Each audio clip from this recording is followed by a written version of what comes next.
live. Brilliant. 3, 2, 1. I think everything's fine. Good. Excellent. Good. Right. It's all gone live. Right.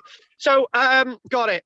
So, last week we looked at ropes, and it was very great too, wasn't it? We looked at jute ropes. We looked at nettle ropes. We looked at statues of Lloyd George. We did the lot last week, right? And it was really intriguing, right? And before Roger moans because he couldn't be bothered to turn up last week, and nobody actually cared whether he turned up last week or not. But anyway, the point is that I do love you, Roger. Fingers crossed. What this week we're supposed to be looking at the wheel, and I wanted to move the line, the rope, and pulling things forward, right? The sense of traction and the wheel. So that's what we're going to do. However, then I'm reminded of if I close my door now, I'm reminded of a wonderful lecture that I did 10 days ago to my young explorers, because we got young explorers, and we actually looked at cup and ring marks. And when we were looking at cup and ring marks, one of my youngsters come up with something absolutely amazing. And what I've done so far this evening is that I had this on, it sort of in front of me, and I had my hands on the wheel, and I actually I was talking to Steve, and we were having this great discussion about what this lad said about cup and ring marks, and it was unbelievable. And then when we were talking about cup and ring marks, and the sense of the wheel and the sense of the circle, we were also talking about the sense of touch. Now, as some of you know, my thesis for my master's degree was about touch, and also going on to the next stage, still examining that PhD level, was the sense of other senses in the past, right? And this is where these cup and ring marks come into play, and the idea of the circle, the endless circle. And I was saying to Steve, I said, you watch now. We're going to be looking at the sense of the circle, the never-ending circle, for weeks upon weeks, because we've looked at the line and the sense of the line and the continuous line, which is the circle. So what I'm going to do is this new technology. I'm still learning this new technology. It's a new version of Zoom, but it's also a brand new phone, and it's a very, very expensive phone. It's a Samsung. And Bill, do you know? Bill, you and I are going to have a quick discussion, you and I, because there's nobody else there, including Roger, right? It's just me and you. Now, over the past, 3 months, I would say, the Zoom connection has been sometimes good and has been sometimes crap. It hasn't been as good as this for a long time. And we looked at everything. And what we phoned Tesco's, and we asked local people, and we thought it was the phone, and we thought it was the reception, and we thought it was all these different things. We actually found out what the real reason was, Bill, and you won't believe it. Back in 2000, late 2000, it was November, early December, we purchased an iPhone, right? So you look at 2001, and now we're in 2002. Agree? So we've had the iPhone for a year and a half. iPhones are only supposed to last for a year. This the iPhone, which is this, which archaeology company is still going to be paying for the next 2 years. iPhone deliberately makes sure that their phones only last for a year. So you're forced to buy a new one. And that means that the software starts to fault and starts to create problems with Zoom. Yeah. So it's meant that I've had to go with Vodafone, and we've had to get this contract and this brand new phone. So that's been the real reason, Bill. And to be honest with you, what an absolute con. How can they make you take out a contract for 3 years for a phone that only lasts a year? No. You're supposed to get a replacement phone after a year. But what happened to what you were paying on the old one? No, what happens? It continues. But what you then do is I would get to 2 years time, and I would have like £300-400 of the phone to pay off, and it'd say either you give us £300-400, or we'll give you another phone, and you're locked into a contract forever. This is how iPhone works, and they've even been taken to court. I got an iPhone 4-year-old. Yeah, but yours is, yeah. Yeah, I mean, the only problem I got with my phone, I don't know if it's an iPhone or an e-phone or whatever it is, but it doesn't. You can't. Oh God, what? You can't change the battery. You can't change the battery. No, you can't, and the batteries start to fade as well. Exactly. Anyway, I've had this for 4 years now. So hang on a minute. Hang on. I was having a discussion with Bill. Thank you very much. And Pete and Anne interrupts. All I need now. You can't do that. That's rude. Hang on a minute. All I need now is an absolute numpty like Roger to say something, and I got a full set. Don't say anything, Rog. I don't want Pete to tell me off again, so I better be quiet. Could I make a suggestion?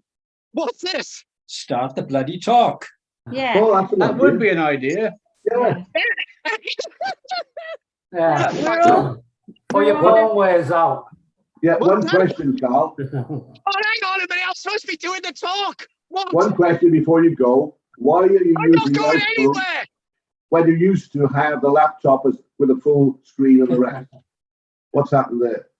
No, it wasn't a laptop. It was a PC, and the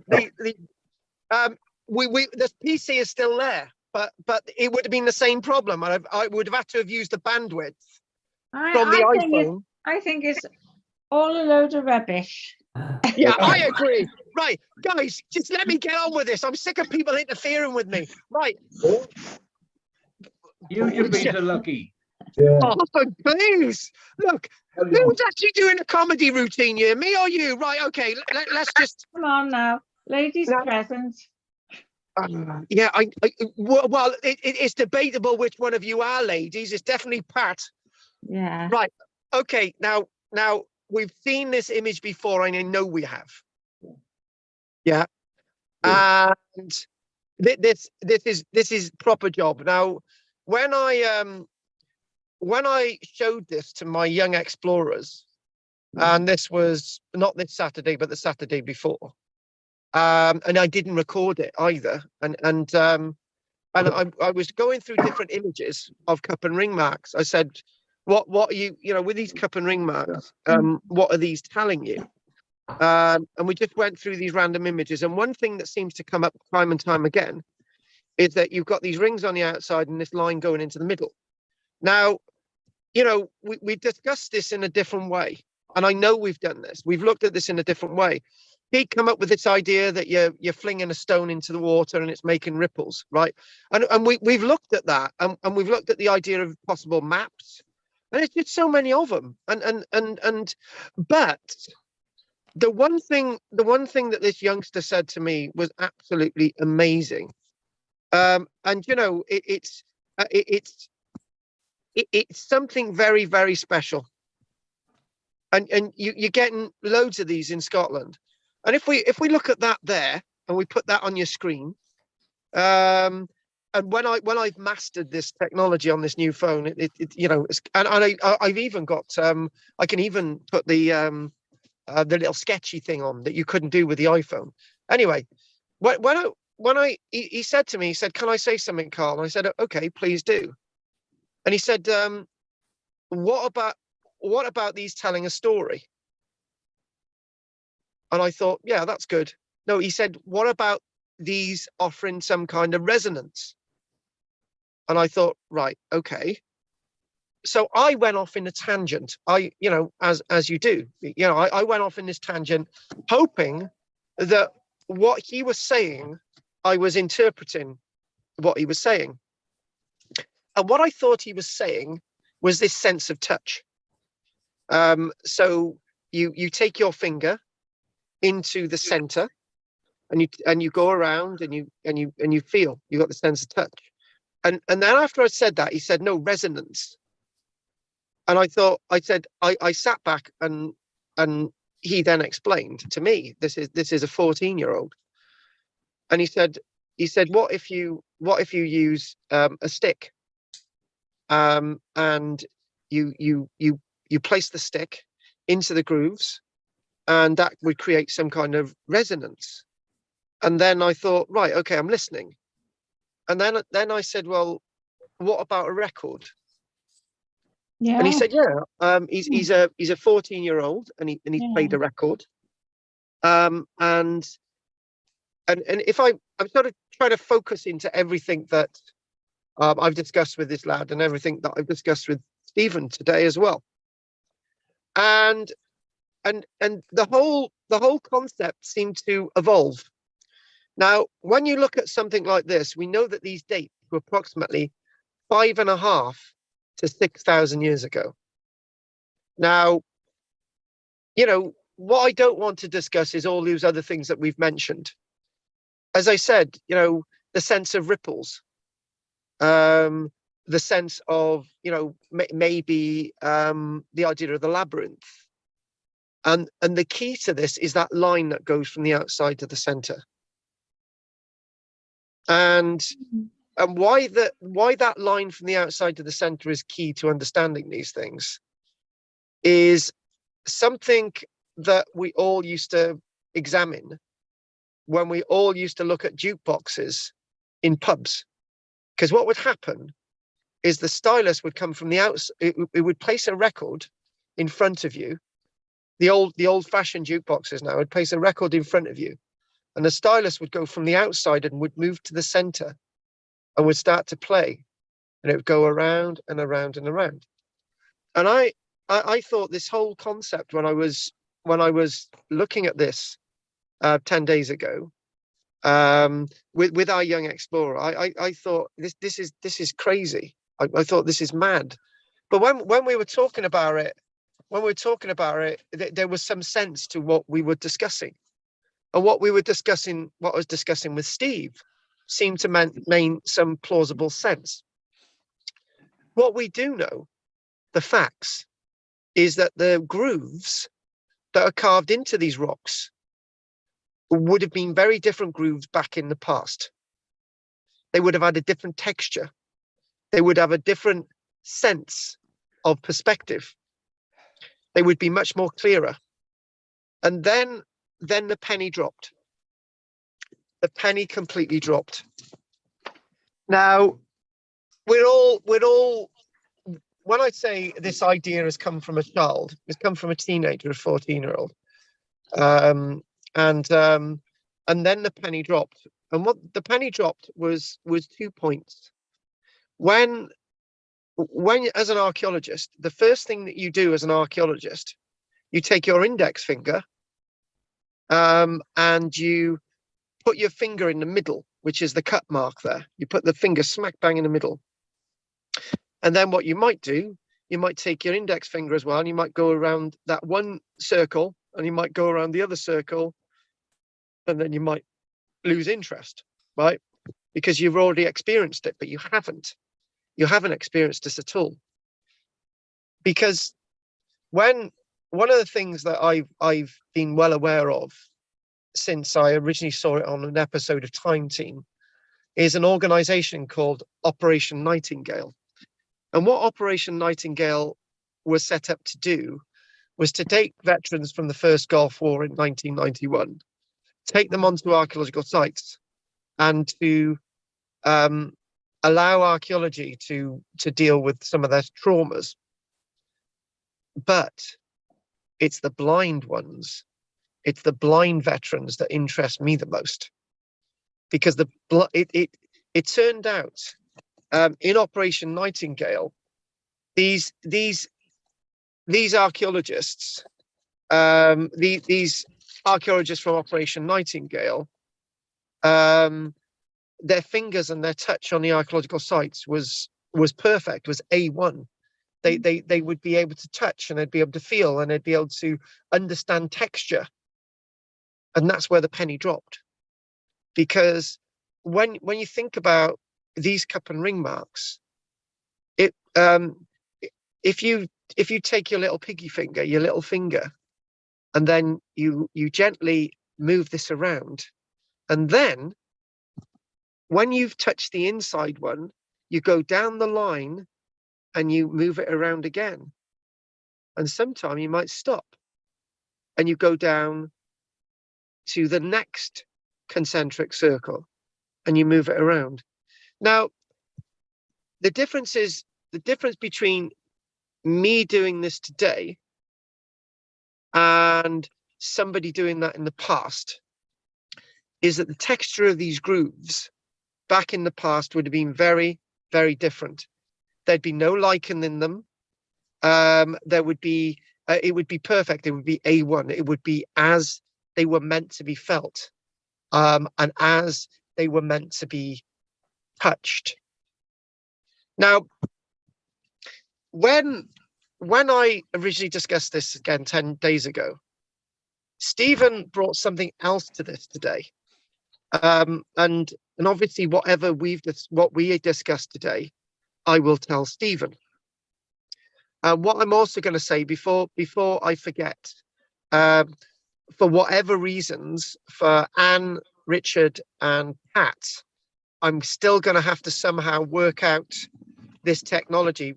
Jessica did actually do a recording for tonight, but I've got to try and work out how to get it from the cloud to actually put it onto YouTube and then to share to you guys. So that's why you've got me tonight, unfortunately. Now, or fortunately, whatever. Jess is away tonight doing an horrible histories evening. She's gone to the theatrical performance and she needed to go anyway. So Stephen was talking about touch. And I thought, well, this is something that I should know a lot about. I should know and understand this a lot more. So when we actually brought in the idea of a stick, so what we did, we thought, right, instead of using your fingers, we use a stick. Yeah. So I thought, right, well, let's just show another image. Oh, there we go. And hang on, let's get one on the flat. You can see that they're different shapes and forms. You can see that the ridges could tell us something, right? And I've got to write something down, and I'm glad nobody's jumped in and interrupted tonight. Not having a go at anyone, but there is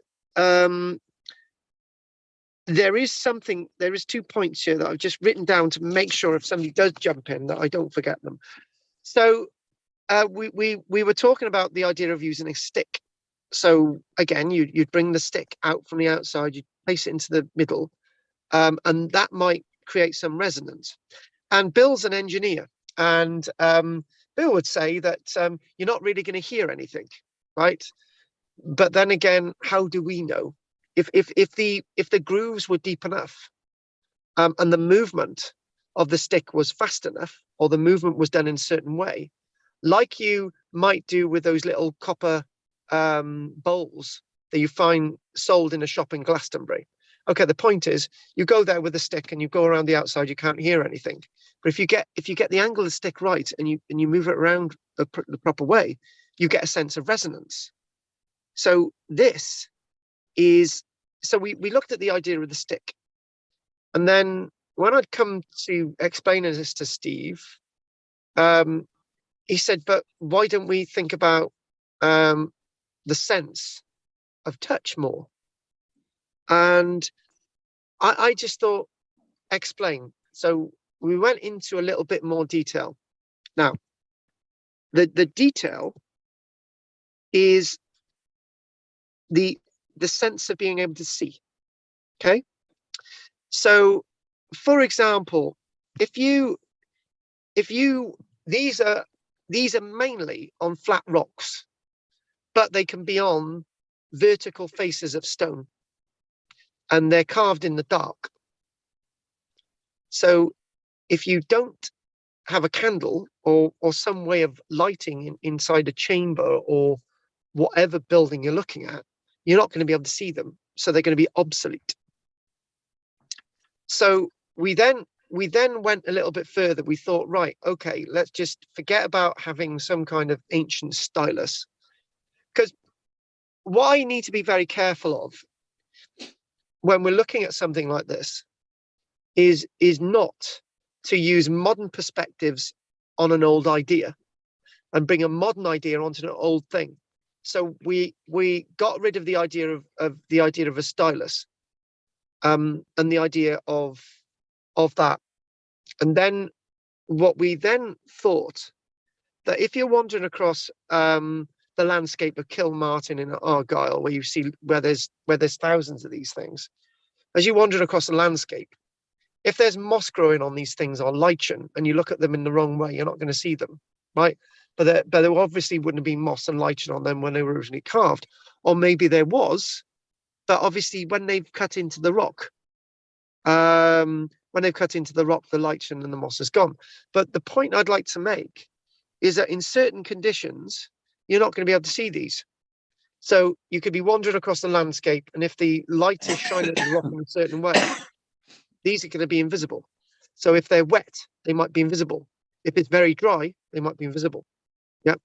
So this is one thing that we started thinking. We started to think, well, the idea of touch is very important. Back to that thing, what the archaeologist might do. You might really touch these things. We're very touchy-feely people, archaeologists. And we get in there and we want to look at the grooves, and we want to look at the surfaces, and we want to look at the patinas and so on. But again, the surface in the groove has changed a great deal in the past, right? And it's that idea of touch today would be very different from the idea of touch in the past.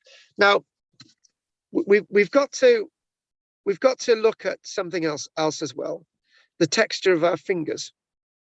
Now, I'm writing this down just to make sure, because I got a point there and a point there, right? This is flowing. So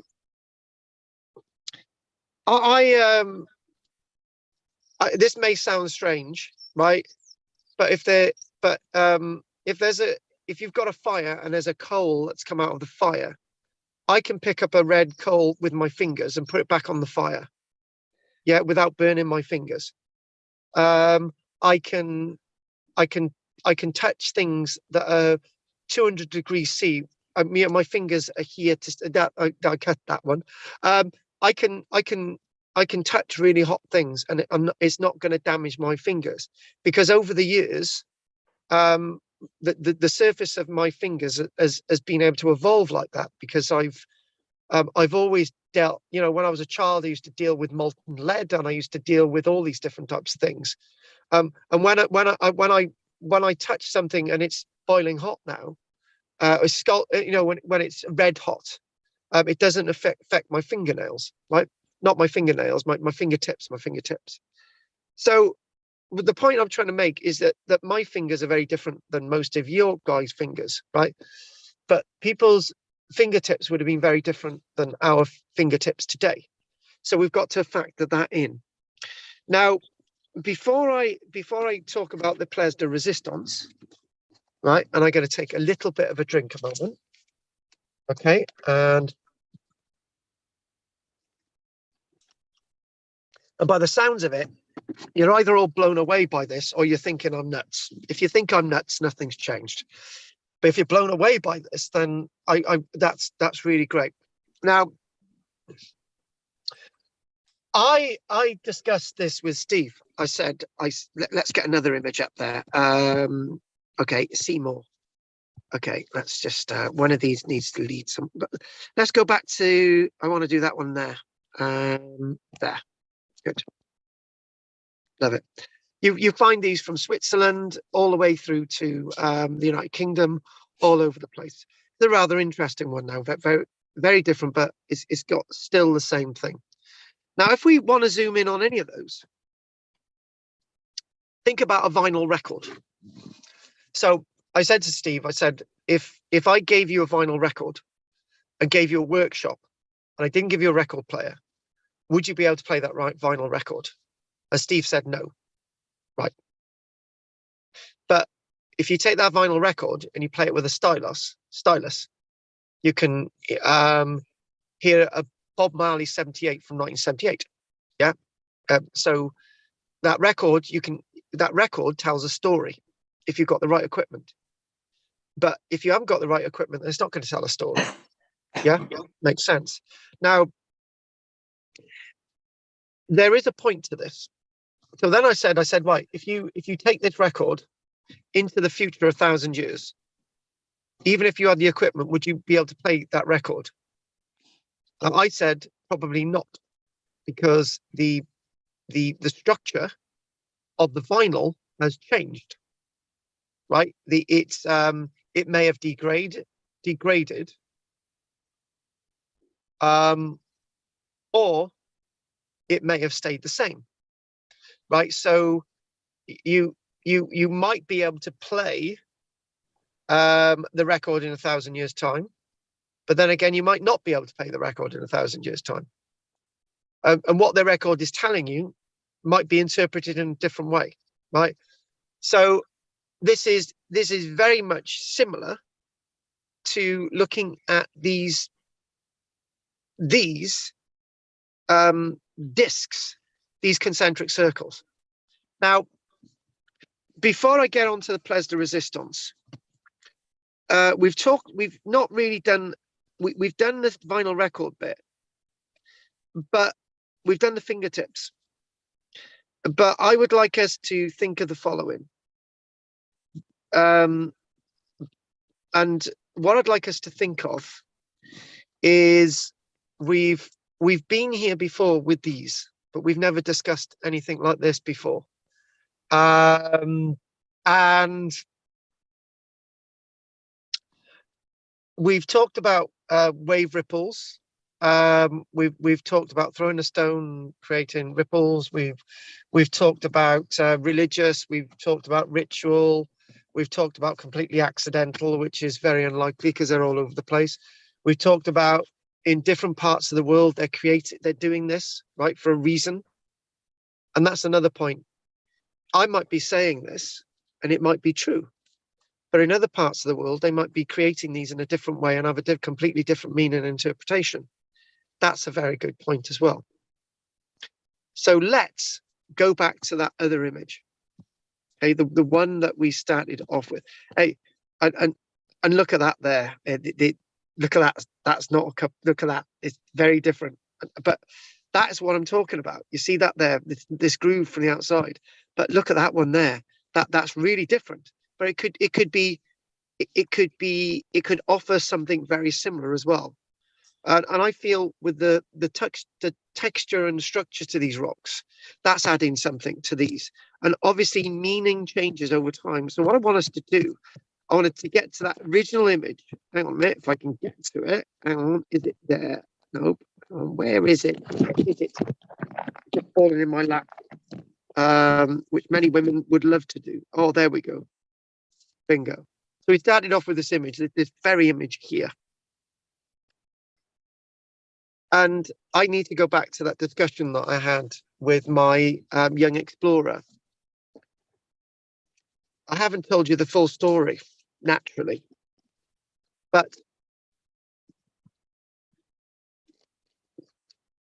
he then said, well, what if these were actually telling stories, like tree rings?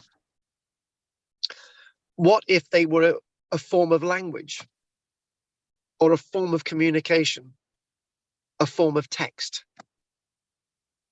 And then your mind goes to a different level. Now, if we go off this a minute, right, and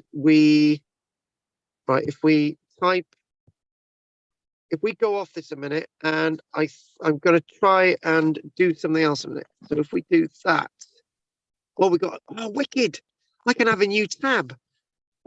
Face DOS disk. We're going to type in face DOS. I wasn't going to do this today, but we are. Face DOS disk. Bingo. Founder Heraclean. Now, if we get a really good image of the face DOS disk, there's something. This is very much linked to what we're doing, right? Right. Okay. It's not massive. It probably fit fit in the palm of the hand. There's other discs that have been found. Let's just the one on display, face DOS disc. There's a few other. If you notice the similarity, right? You've actually got a story, right? And if we go back again, and we'll look one a little bit more clearer, we can see a story, can't we? So it sort of goes around the outside, and then that goes there, and it curls in, and it curls in, and it curls in, like a labyrinth, right? But there's a way in. Now, some people believe that the face DOS disc is actually a fake, right? Whether it's a fake or not, we're not going to go down that avenue.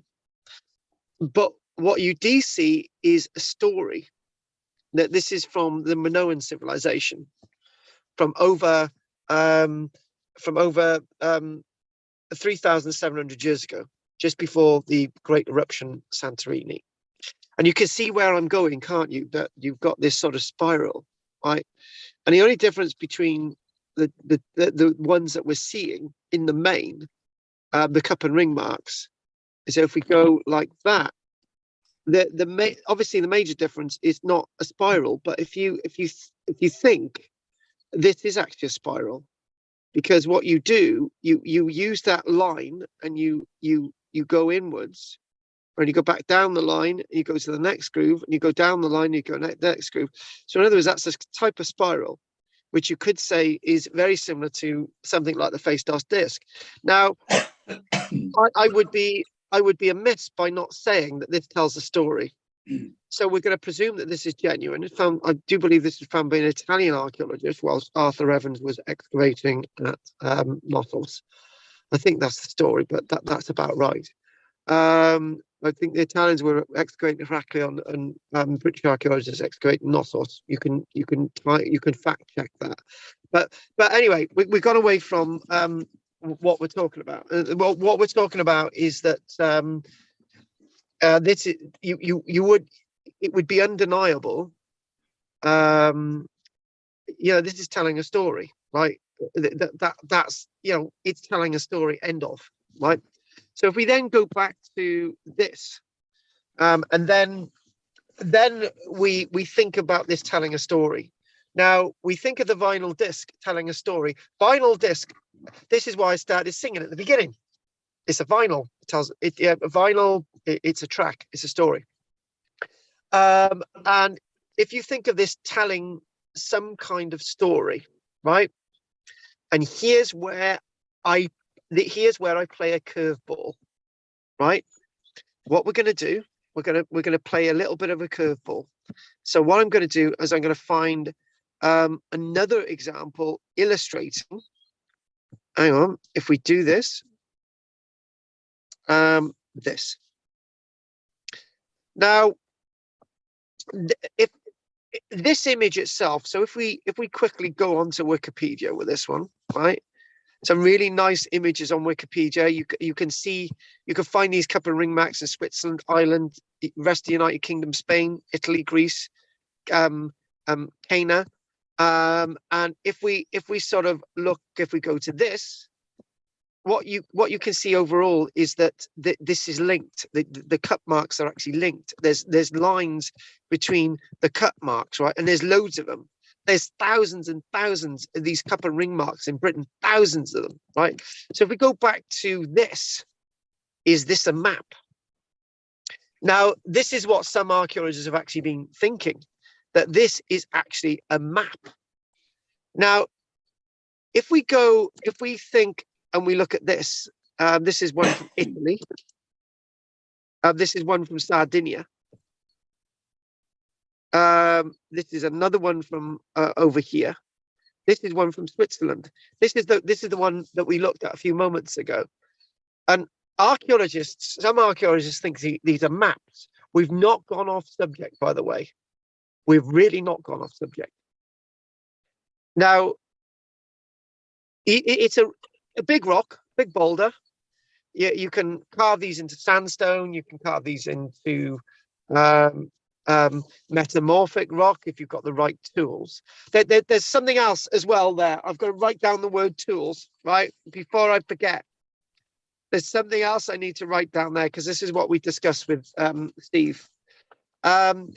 These are inevitably carved on rock, and the rock itself, the surface is not carved. So these glacial boulders, or flat rock, natural boulders that haven't moved, people choose these rocks for a reason. You choose parchment for a reason. Okay, you choose papyrus for a reason. They've all got different qualities to record things. So this is the point.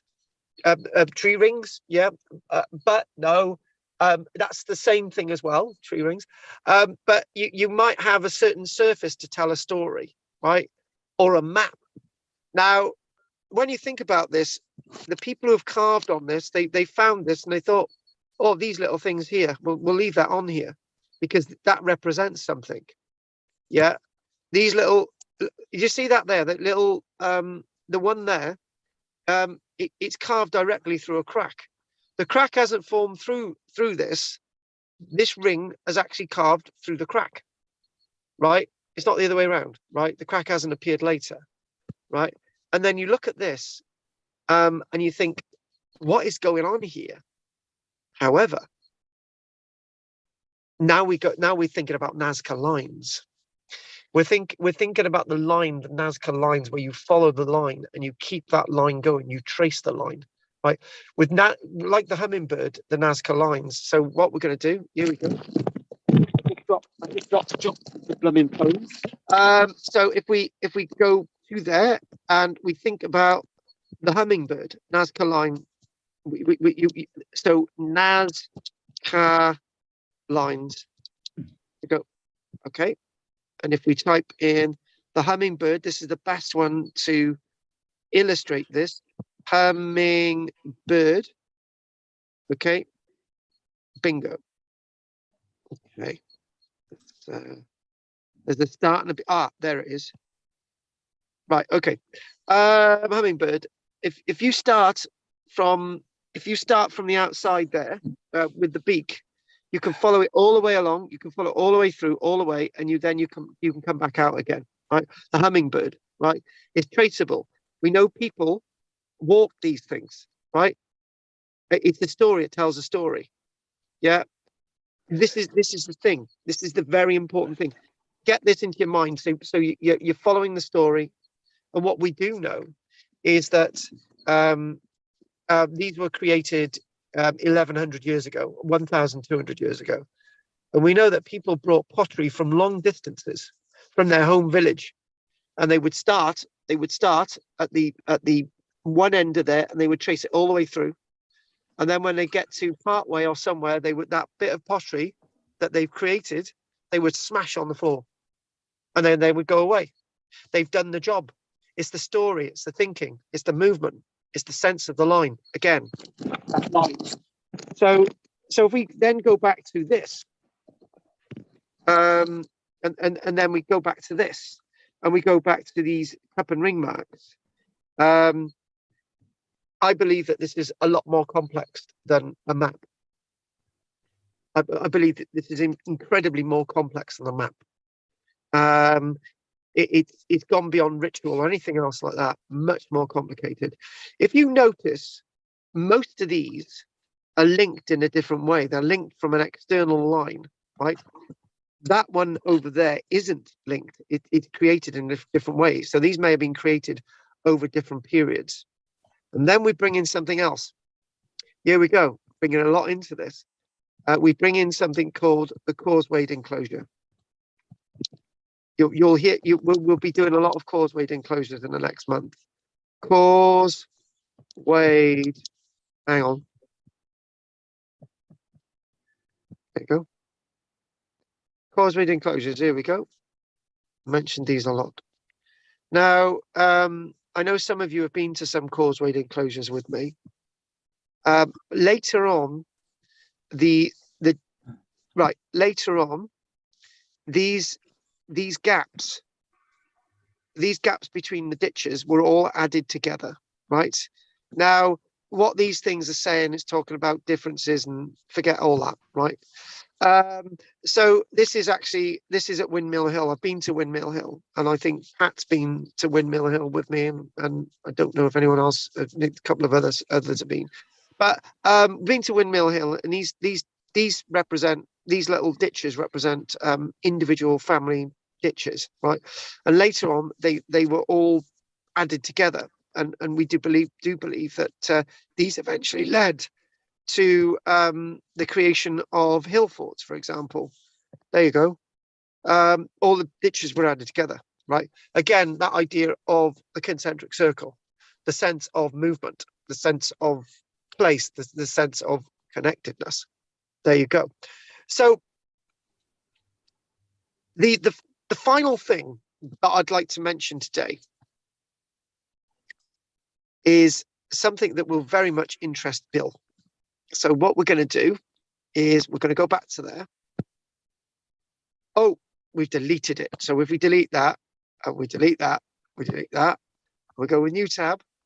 And the good thing about having a phone that's completely clear is that we're not interfered with by anything else. So we're going to look at this one here, not be distracted by anything else. Okay, that big one there. Now, this takes it to another level. We mentioned this whole thing about telling a story, about telling a rhythmic movement, a sense of resonance. Now, these, and I know Bill and Peter are going to be very much into this, the point about how did they carve these into rock? And Bill knows exactly what I'm going to say. In the Neolithic period, 6,500 years ago, when these were created, they didn't have iron tools. There would have been meteoric iron lying around, but the hardest substance would have been flint. Now, the way to, you can argue in different ways that the concentric circles may have been created. They're not being gouged out, and there's no hammer and chisel at work. There's just basically a gradual grinding into the rock. And just think, folks, just think that gradual grinding into the rock with flint, or an igneous rock. If you're talking about something like sandstones, you might have igneous or metamorphic rock, which is a granite, something very hard. Just think about this. Just think about this. I'm just going to open the window. Right, hang on. Let's get the keys in here and just open the window. Right, I'm going to tell you what I can hear. There's a point to this, right? What can I hear? I can hear birds. There's silence there as well. There's mainly birds chatter. Okay, this is what I can hear. But in the Neolithic period, somebody creating these grooves, that would be heard from miles around, like a gentle groove into the rock. It would be like a sense of Morse code. You would hear it. There's no denying that. There'd just be a great little bit of a rumble. And slowly, but at times it would change. And a resonance would change that would go around. You could hear this in the landscape. You could hear this in the distance. That sense of resonance. So the people creating these things would be very aware that there was something very special at work. And even then, there'd be a sense of vibration into your fingers. There would be, you've all used tools at one time or another.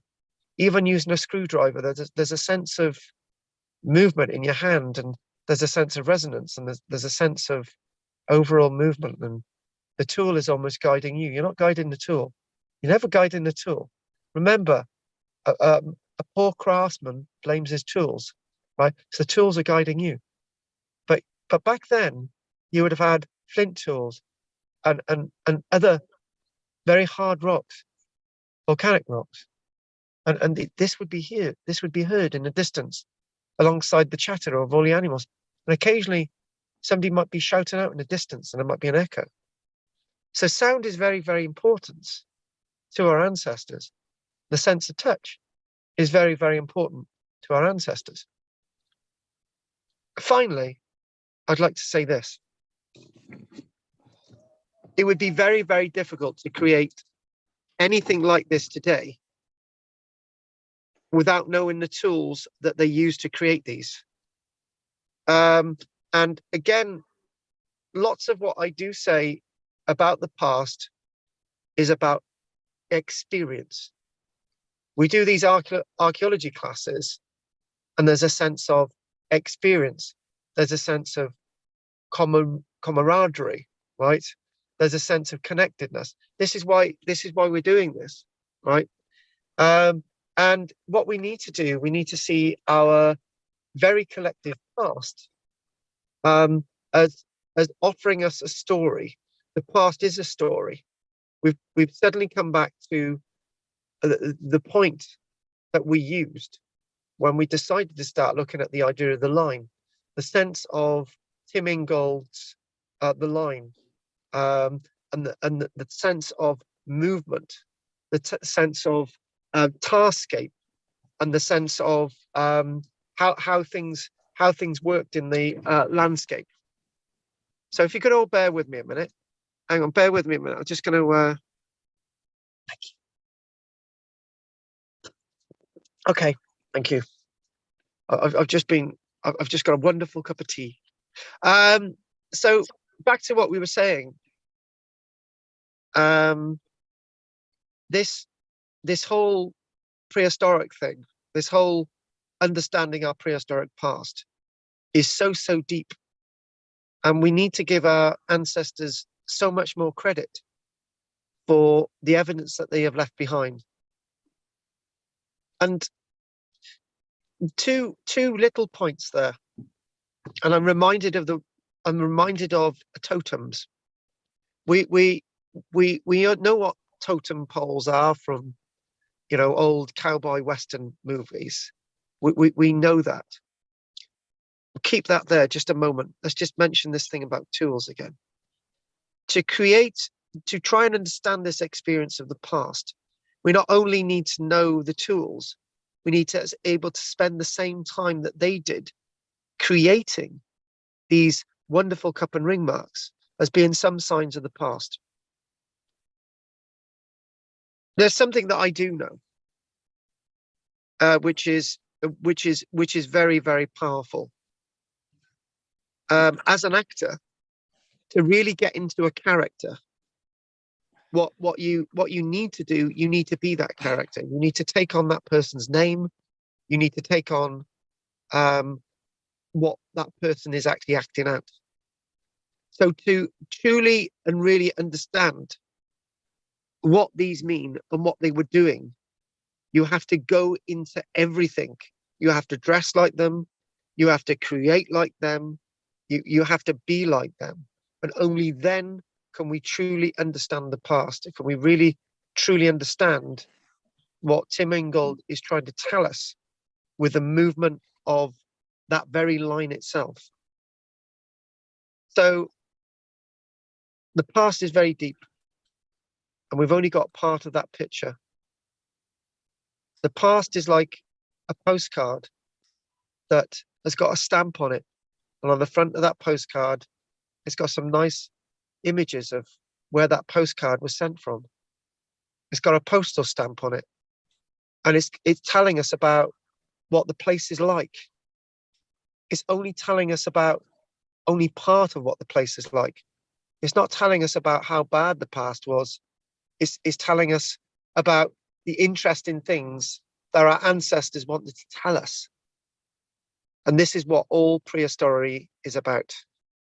So what we're going to do there, we're going to finish there now, and with the last dying breath, I knew that there was something, that word totem.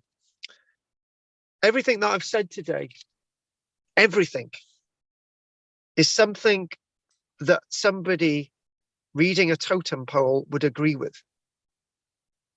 Totems of the past are stories. They're carved there to give us a message. They stand there to give us a message. They offer us a message, and they offer us our own interpretation. The past gives us a way of interpreting whatever way you would like to interpret the past. but there will only be one true way, and that's to go back and to understand the past in its entirety. And there's one thing that we will be doing where I am next year.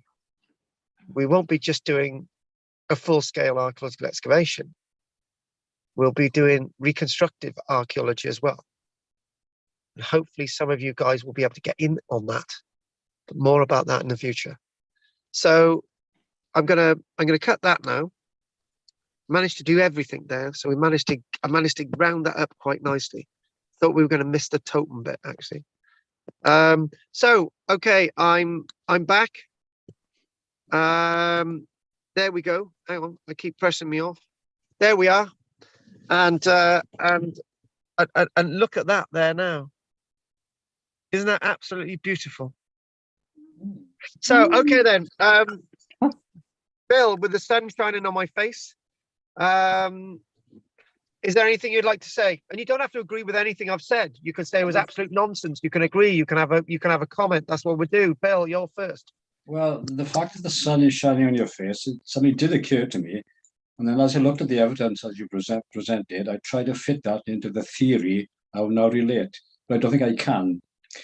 If that block of stone where all the different markers are on, if that was close to another natural upstanding stone, could that cast a shadow across the face of the markers to indicate some sort of timeline and time measuring device as the sun moves across the sky?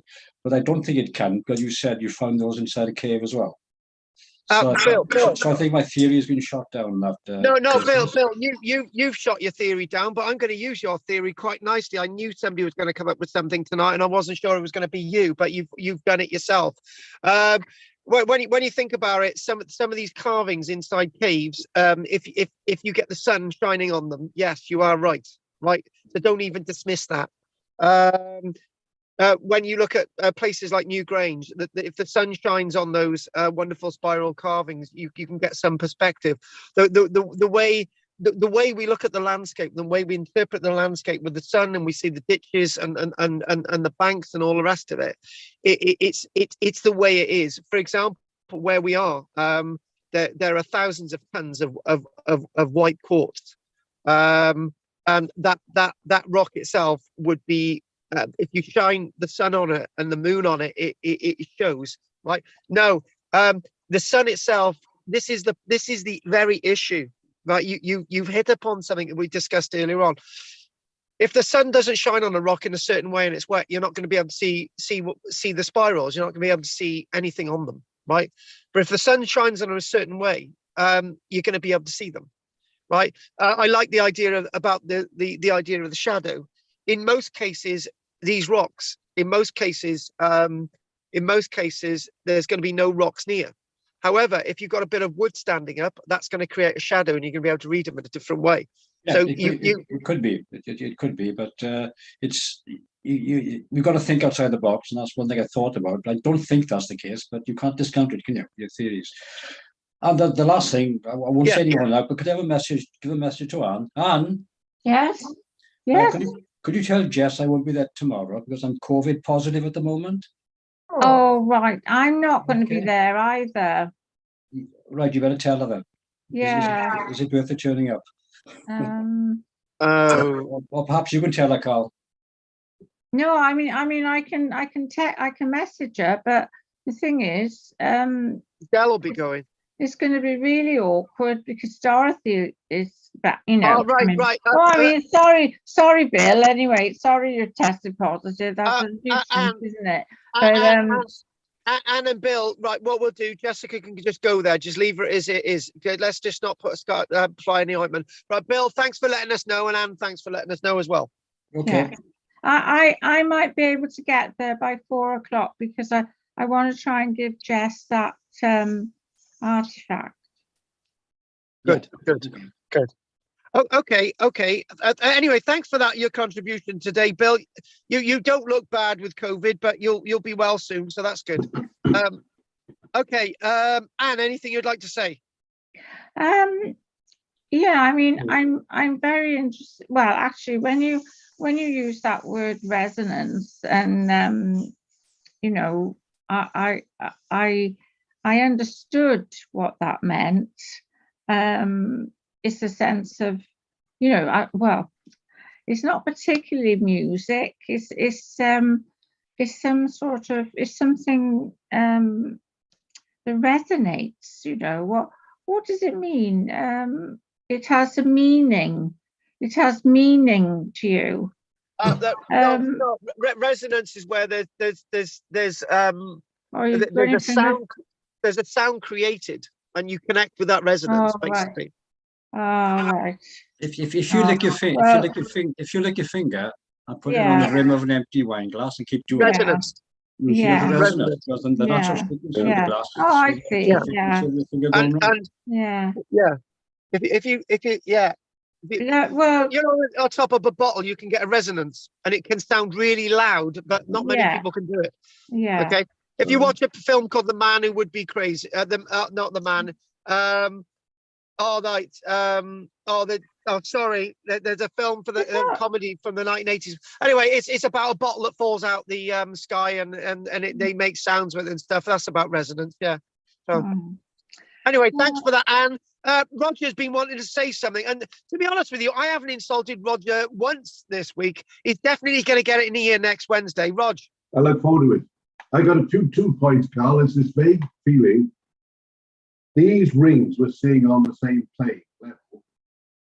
Is there a possibility that there actually is a depth to them we don't see, 3 dimensions? Yes, because it would be a lot deeper depths than we see today. Yes, exactly. Something there. And another thing that's niggling me, which I can't resolve. Looking at these things, I take Pete's point about the pond. That's the obvious one, that sort of concentric circles. But it looks like the planets around the sun. But I thought, how the heck would they be able to sort of represent that, having something, a sense of marvel about all our world and seeing the sun and everything above us? But it still hits, but I can't see any way it would never make sense. Let's make sense of this, right? In the past, we've used totem poles to give a message, right? We might use the representations of planets to offer us to give a message as well. In other words, you write in a book, you write on the totem pole, you give a lecture. There's all different ways of communication. Looking at what the moon and the sun looks like, and using that as an interpretation is also the same thing. So don't dismiss that at all. Okay. So thanks for that, Rod. You said something sensible for once, which makes a change. Thank you, Carl. It's nice to have my backup. Yeah. Well, you know, only sometimes appreciate it, Rod, but not always. Right. So, Richard, anything you want to say, babes? Be interesting sort of thing. I suppose the only thing I was thinking, you could put a stick in the middle and sort of use it as a virtually like a sundial, or again, this is something that Bill was talking about. Yes. I mean, you know, bearing in mind that they did use the sun a lot, the sun and the moon shine to create. Well, they read it, didn't they? As in astrology, astronomy. They read the stars. We presume they read the stars, Cosmos, but the thing is, the cosmos, you know. The thing is, it was there. It was part of their world. So why wouldn't they use it? That's it. Yeah. It's part of their world. So Yeah, we can't dismiss it. It's part of our world. People look at the stars today. We do it.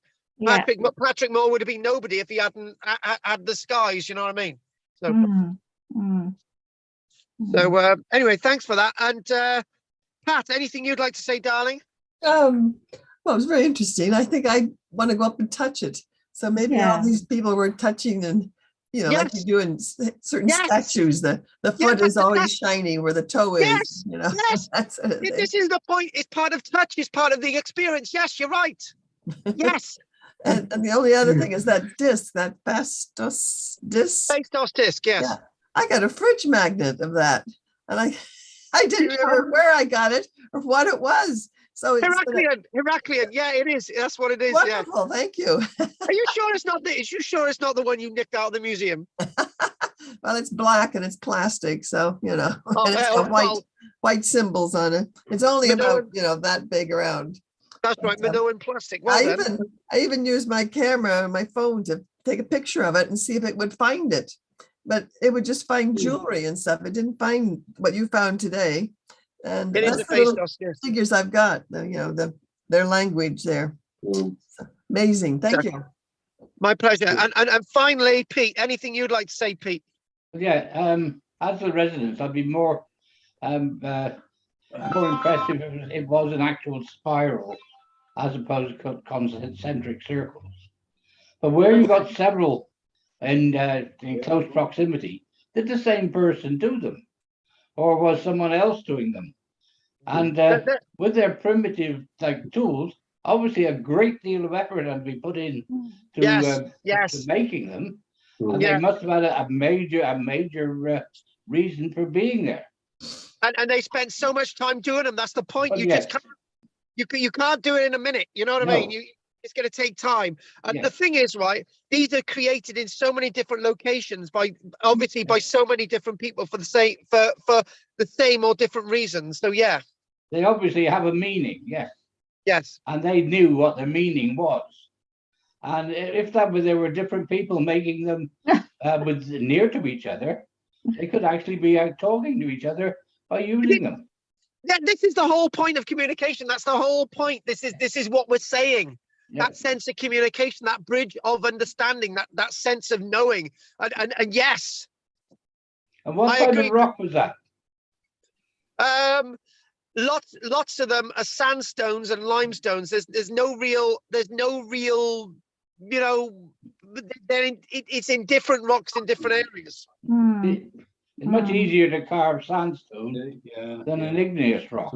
So it's just sandstone erodes a lot quicker than sort of limestone or anything. I doubt if they would have lasted had there been sandstone. Yeah. Yeah, okay, I'm not sure. Oh, talking about rocks. Yeah. I know. You've got us close up, haven't you? Yeah, very soon. Yeah. Yeah. Talking about, a lot of those stones that we were looking at online up in Caerphilly. I went out the other day over the field, and they've got loads of trees. They're planting loads of trees over there. So there's lots of stones being, churned up. Yes. And I had a look at it, and I realised that we've got a lot of shale in this area, and it makes the most amazing forms and shapes, and it's layered. So I'm wondering, we've got to really be careful with some of these stones that we think might be ancient. I agree. Sorry, I agree. That sandstone is so, so defined, isn't it? And it's been like that for a long, long time. A shale is just mostly broken rock. The rock itself, shale is broken rock. Yes. And the rock itself could be obviously is millions of years old. Yeah. The rock isn't made overnight. No. But there's a lot of it about, it's very interesting. Okay, folks. Is anyone else thanks for that, everybody. Roger, Richard, Anne, Bill, Pat, Peter, is anything else anyone else wants to say? Fine, thanks, Scott. No. Have you all enjoyed tonight? Okay, Yeah, brilliant. Thank you. Okay, well, Jess will be back next Wednesday, usual time at 7 o'clock. I will be back next week, usual time at 6 o'clock. This technology is absolutely brilliant. Obviously, more images next week, so that'll be great.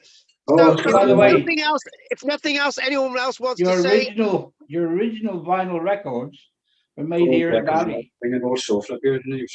Yes, they were, yes. Pete. They were. They were. They were.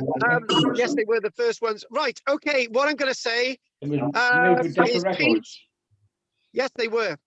Pete's right. Peter, and what year was that, Pete, before we go? 1948. Okay, then. Right, 1948. Negative. Where? So what? Bye-bye then. Bye-bye. Oh, right. Bill's just come off the phone. So what we're going to do now is we're going to say goodnight to everybody. So, Good night. so You all Bill, take care. Peter, Good Pat, night. Roger, Richard, and Anne, I will see you all next week. If there's nothing else anyone wants to say, Are we back to 6 o'clock next week, Carl? back to 6 o'clock next week. Yes. Okay. All right then. Okay. Bye. Good night. Night, everyone. Simon, Bill, Peter, Pat, Good night. Roger, Good night. Night, Richard, everyone. and Good bye. night. Bye-bye. Oh. Bye. So long. Bye. Bye-bye. Take care, guys. Take care. Night. Anyway, thanks for watching tonight. Don't forget to like and subscribe. The other video for Jesse will be up soon if I can find it. Take care. Take care. Bye. Bye-bye. Thank you.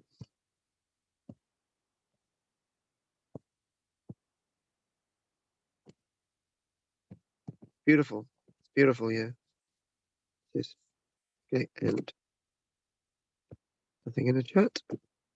Okay, and also I want to go. Oh, finding some new stuff on here was great. Right, disconnect. Oh, end. Oh, I don't know what to do. Right, end.